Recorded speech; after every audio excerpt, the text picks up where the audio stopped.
Watch this, a genuinely hard logic problem. One toggle switched on before hitting send, and the answer comes back with the entire reasoning chain laid out step by step.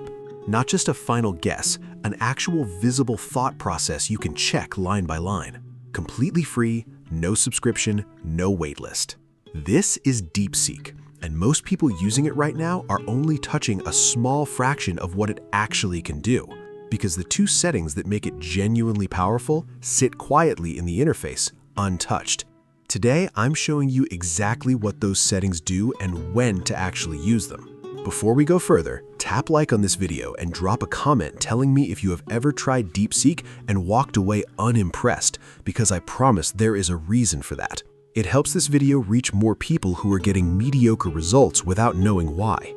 Here is why this actually matters and why so many people underuse this tool without realizing it. Underneath the chat interface sit two completely different models, one built for fast, everyday replies and one built for genuinely difficult multi-step reasoning, and the tool does not always know which one you actually need for a given question. There's a switch inside the chat called DeepThink, and flipping it on shifts the model into a slower, more deliberate mode, actually reasoning through a problem step by step before committing to an answer, instead of producing the first plausible response that comes to mind. That distinction is the entire difference between a shallow answer and a genuinely reasoned one. And leaving that switch off by default is why plenty of people never see what this tool is actually capable of. I only share methods that I test myself, so let's actually open this up and walk through it together. Go to the official web chat or download the official mobile app and sign in with an email. There is no payment screen anywhere in that process. Both are entirely free with no subscription tier gating the core model behind a paywall.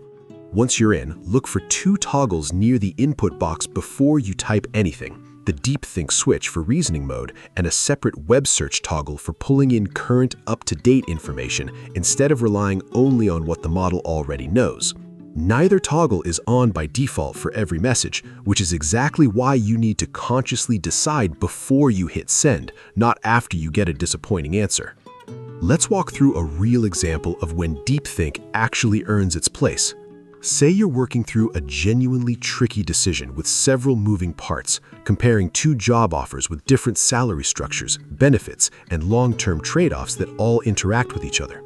Switch DeepThink on before you ask, and instead of a quick surface-level answer, it works through each factor individually, weighs them against each other, and shows you the actual reasoning behind its conclusion, so you can see exactly where you might disagree with a specific step instead of just trusting a final verdict blindly.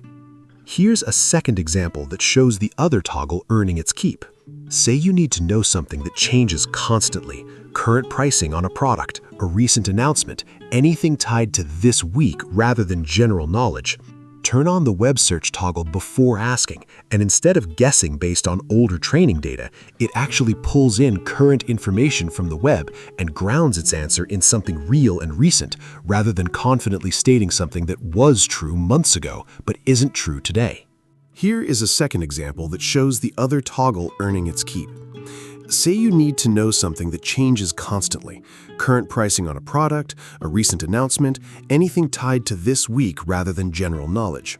Turn on the web search toggle before asking, and instead of guessing based on older training data, it actually pulls in current information from the web and grounds its answer in something real and recent, rather than confidently stating something that was true months ago but is not true today. Here is the mistake that trips up almost everyone using this tool, so pay attention here.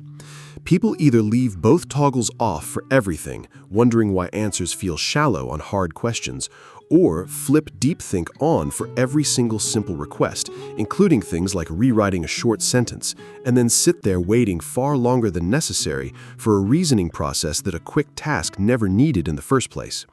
Match the toggle to the actual task. Quick factual or creative requests do not need deep reasoning turned on, but anything involving real trade-offs, multi-step logic, or genuine analysis absolutely does. And that one habit alone changes how useful this tool feels almost immediately. Here is the golden tip, and this is what actually separates someone who gets generic answers from someone who gets genuinely sharp ones. Before you type your request, ask yourself honestly whether this question has one correct answer or requires weighing several competing factors against each other. Try this specific approach. For anything with real trade-offs, a decision, a comparison, a problem with multiple valid angles, turn DeepSeek on first and structure your question around asking it to actually compare the options rather than just answer directly, because that framing pulls far more value out of the reasoning mode than a vague, open-ended question ever will. I test new AI deals every week. If a new free method comes out, you'll see it here first. One more thing worth knowing before you dive in. The free hosted chat sends whatever you type to servers outside your own control, so avoid pasting anything genuinely sensitive into it. Passwords, private financial details, confidential business information. Treat the free hosted version the way you would treat a public tool. Useful and fast, but not somewhere your most private information belongs. If knowing exactly which switch to flip just changed how useful this tool feels, subscribe now, because next video I'm running the exact same hard question through this tool with DeepSeek on versus off side by side, so you can see with your own eyes exactly how much that one setting actually changes.